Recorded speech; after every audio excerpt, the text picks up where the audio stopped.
Oke bro, assalamualaikum warahmatullahi wabarakatuh.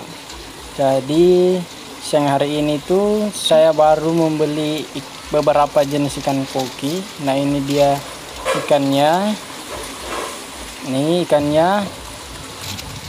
Jadi untuk harga ikan yang pertama itu harganya 15 atau 10.000. Kemudian ini jenis kepala singa harganya itu 15.000. Ini juga sama. Ini kepala singa harganya juga 15.000. Kemudian untuk yang ini Blackmore itu harganya cuman 10.000. Kemudian ini saya dapat satu ekor black rancu. Ini cukup langka karena baru saya lihat juga, harganya sama 15.000. Kemudian yang putih ini oranda, harganya itu saya dapat 15.000 untuk 2 ekor. Ini sama juga yang orange, itu jenisnya juga oranda.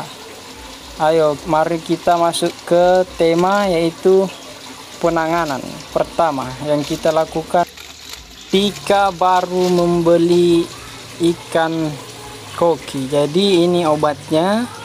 Jadi obat ini tuh biasa dikenal dengan obat biru.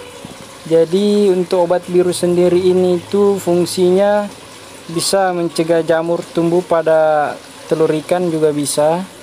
Kemudian fungsi kedua itu bisa menurunkan kandungan nitrit yang berbahaya bagi ikan di dalam air atau akuarium. Kemudian bisa yang ketiga itu bisa sebagai penyembuh untuk parasit protozoa dan jamur pada ikan. Nah kemudian untuk yang kedua, sini saya menggunakan garam. Ada baiknya Anda menggunakan garam ikan, tapi garam ikan saya tidak ada, jadi saya gunakan garam dapur. Untuk takarannya sendiri itu saya gunakan cukup 1 genggam saja untuk 3 liter sampai 4 liter air. Untuk kegunaan garam sendiri itu di sini bisa mengendalikan parasit. Kemudian garam ikan ini juga bisa mencegah serangan bakteri atau mensterilkannya. Kemudian bisa mengendalikan jamur dan bisa juga mengurangi keasaman pada air. Dan ini yang paling penting, garam ini bisa berfungsi juga untuk mengurangi stres pada saat pemindahan ikan koki. Oke, untuk langkah selanjutnya itu kita cek badan ikan koki kita itu satu persatu.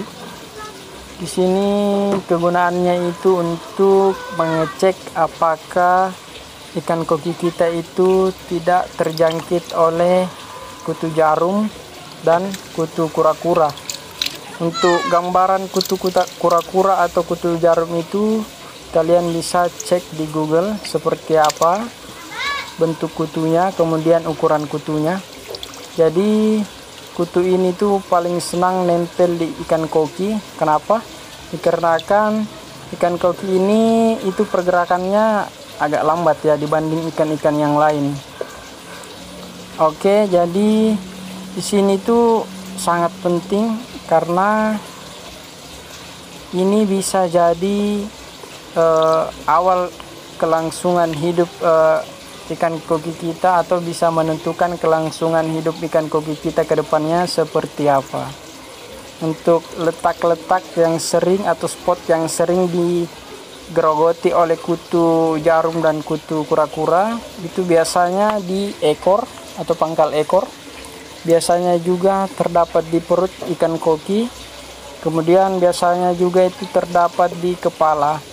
Dan yang paling fatal itu saya pernah temukan kutu jarum itu masuk ke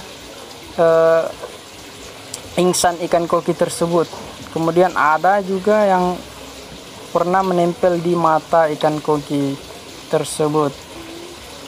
Nah, setelah kita melakukan ini, kita diamkan ikan koki ini di wadah yang telah kita beri tadi metanol blue dan garam kurang lebih 15 sampai 30 menit.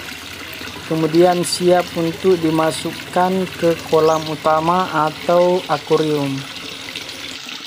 Akan tetapi kecuali kita menemukan ikan koki yang sakitnya itu parah, seperti lukanya itu sudah borok dan lain-lain, bisa kita karantina saja. Oke, cukup sekian dari saya. Assalamualaikum warahmatullahi wabarakatuh. Semoga membantu.